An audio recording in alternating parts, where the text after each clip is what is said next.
Yes, in this class now we'll talk about your interaction of light charge particle with matter. Okay, so light charge particles involves your electrons, positrons, etc. So first we'll talk about interaction of electrons, okay, with matter. Matter क्या है?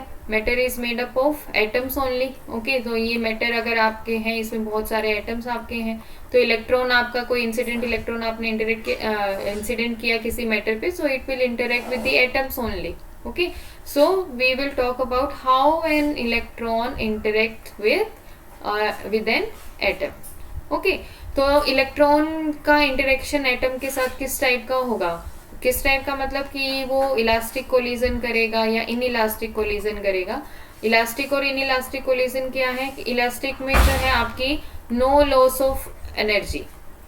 ठीक है, energy का कोई loss नहीं होता है electron का इन इलास्टिक, बट इलेक्ट्रॉन जो है लूजेज इट्स एनर्जी. ठीक है, it will lose its energy अगर जो कोलिजन है वो इन इलास्टिक होगा. ठीक है, अब कई बार क्या होता है कि आपका जैसे ये एटम है और यहाँ पे ये इंसिडेंट इलेक्ट्रॉन आया, तो ये सिर्फ अपनी डायरेक्शन थोड़ी सी चेंज कर लेगा विदाउट लूजिंग इट्स एनर्जी, तो इसको हम बोलते हैं इलास्टिक कोलिजन. इन इलास्टिक में क्या है कि ये आया और यहाँ पे इसने इसके साथ इंटरेक्ट किया और अपनी कुछ एनर्जी जो है इसके यहाँ पे एटम में जो इलेक्ट्रॉन थे उनको लूज किया, तो इसकी एनर्जी जो है काइनेटिक एनर्जी डिक्रीज हो जाएगी, एनर्जी चेंज हुई, तो इसको हम बोलते हैं इन इलास्टिक कोलिजन. ठीक है, इलास्टिक कोलिजन में डायरेक्शन चेंज होगा, मैग्नीट्यूड ऑफ एनर्जी चेंज नहीं होगा. ठीक है, तो अब आपका जो है इंसिडेंट जो इलेक्ट्रॉन है उसकी एनर्जी कितनी है उसके ऊपर डिपेंड करेगा कि कोई भी कोलिजन जो है वो आपका इलास्टिक होगा या इन इलास्टिक होगा.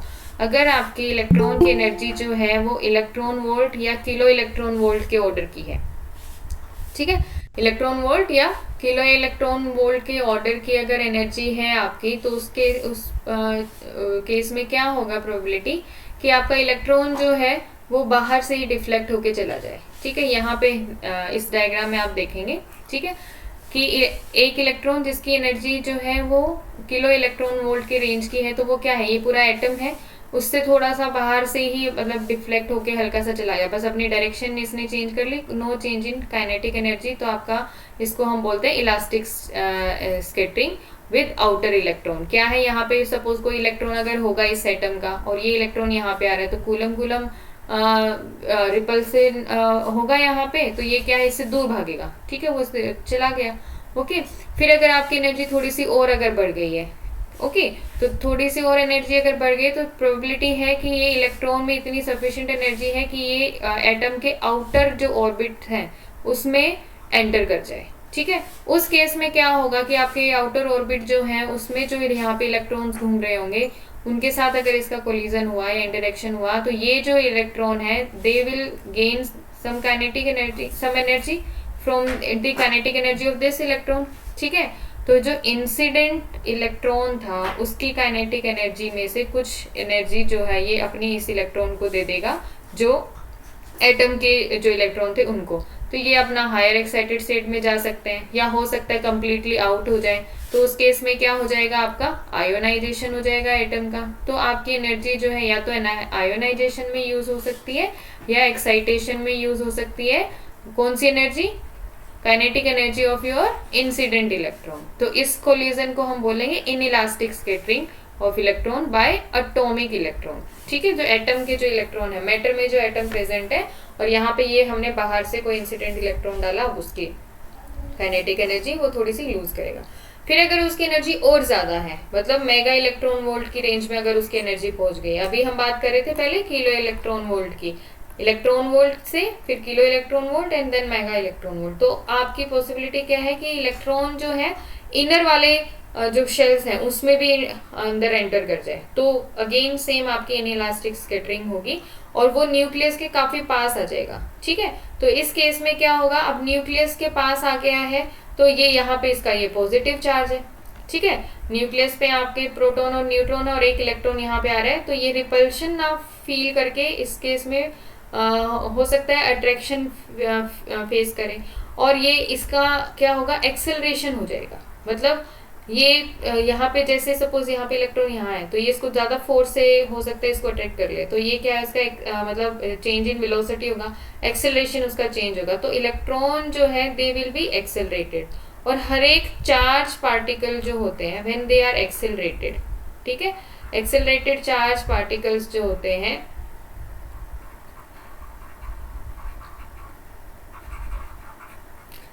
एक्सेलरेटेड चार्ज पार्टिकल्स जो होते हैं दे ऑलवेज रेडिएट। ओके, तो रेडिएट करेंगे तो रेडिएशन के फॉर्म में जो है कुछ एनर्जी वो लूज करेंगे, ठीक है। तो अब इस केस में भी क्या है, इसको हम बोलते हैं in elastic scattering bye nucleus, कि आपका जो इलेक्ट्रॉन है वो थोड़ा सा एक्सेलरेट हो गया और वो अपनी थोड़ी सी एनर्जी रेडिएशन के फॉर्म में लूज कर रहे हैं, लेकिन ये ट्रांसफर नहीं कर रहे हैं न्यूक्लियस को अपनी एनर्जी, ठीक है, ना ही किसी इलेक्ट्रॉन को अपनी एनर्जी ट्रांसफर कर रहा है, तो इसको हम बोलते हैं इनइलास्टिक स्कैटरिंग बाय न्यूक्लियस। दूसरा क्या है फिर लास्ट, कि ये पॉसिबिलिटी वो सीधा बिल्कुल न्यूक्लियस के अंदर ही मतलब चला जाए, ठीक है, मतलब उसको बिल्कुल फेस टू फेस करे न्यूक्लियस को बिल्कुल, तो उस केस में क्या है ये न्यूक्लियस को भी एक्साइट कर सकता है, उसको हम बोलते हैं न्यूक्लियर एक्साइटेशन, ठीक है। तो ये डिफरेंट डिफरेंट मेथड आपके होते हैं। तो इसमें जो है यहाँ पे ये आपकी रेंज कितनी है उसके अकॉर्डिंग आपका जो है पार्टिकल बिहेव करेगा, जो इंसिडेंट इलेक्ट्रॉन है उसका जो इंटरेक्शन एटम के साथ होगा। तो सबसे पहले हम यहाँ पे बात करेंगे इनइलास्टिक कोलिजन ऑफ इलेक्ट्रॉन की, ठीक है।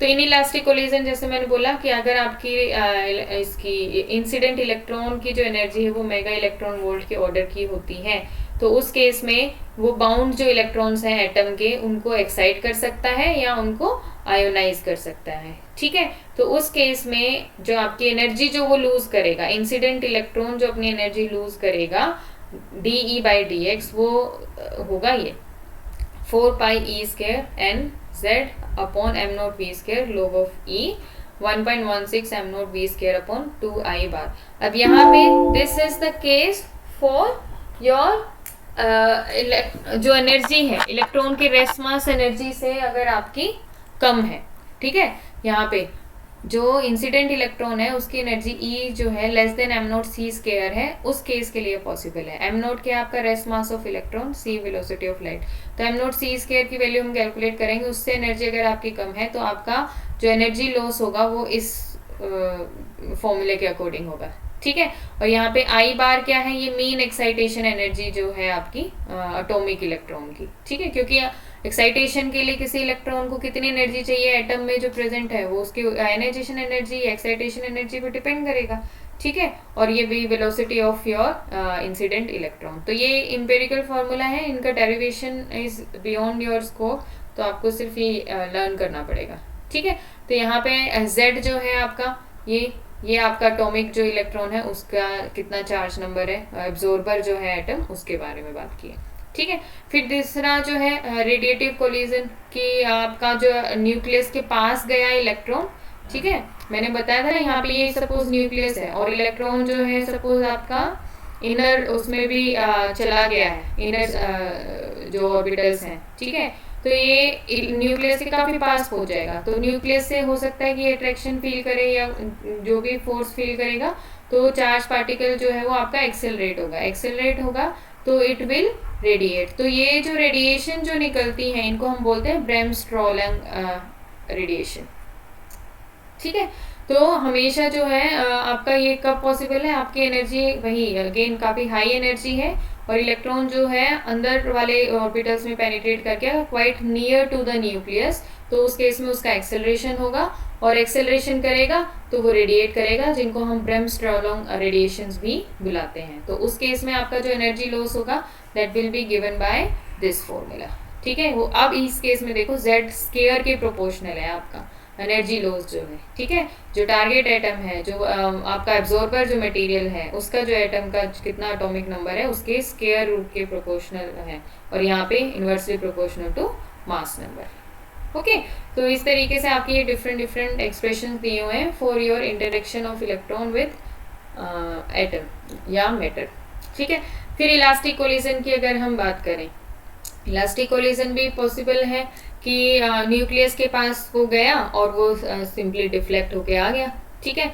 तो कोई ना तो उसने रेडिएशन लॉस किया, ना उसने कोई एक्साइटेशन किया न्यूक्लियस का, तो इसको हम बोलते हैं इलास्टिक कोलिजन। मतलब ये न्यूक्लियस था आपका, ये इसके बाहर ये इधर एटम थे, इलेक्ट्रॉन आया और थोड़ा सा ऐसे बिना ही कुछ इंटरेक्शन किए चला गया, सिर्फ डायरेक्शन वगैरह उसकी चेंज हो गई है, तो उसको हम बोलते हैं elastic collision of electrons.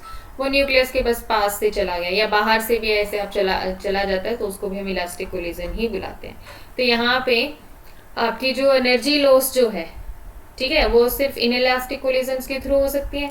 In elastic collision हमने देखा कि दो तरीके के लॉसेस कर रहे हैं, या तो वो रेडिएशन के फॉर्म में निकाल रहे हैं अपनी एनर्जी को, ब्रेमस्ट्रोलोंग जो बोलते हैं, या फिर आयोनाइजेशन कर रहा है या एक्साइटेशन कर रहा है एटम्स का, ठीक है।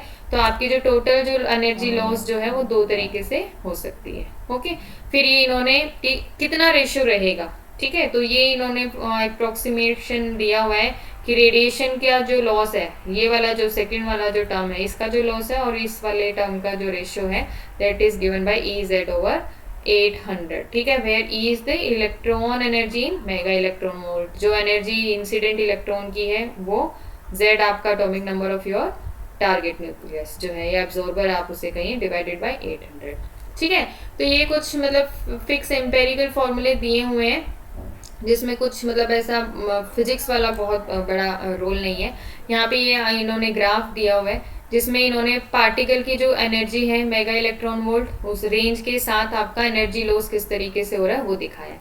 तो जब आपका देखो यहाँ पे ये लगभग 1 मेगा इलेक्ट्रॉन स्टार्ट हो जाएगा इधर इस ग्राफ में, अगर आप देखेंगे तो यहाँ पे this is approximately 1 mega electron volt. इससे आपकी यहाँ पे कम है, ये 0.5 फिर 0.05, ये इधर तो ये किलो इलेक्ट्रॉन वोल्ट, और ये इलेक्ट्रॉन वोल्ट की फॉर्म में ही किलो इलेक्ट्रॉन वोल्ट जो है आपकी रहेगी।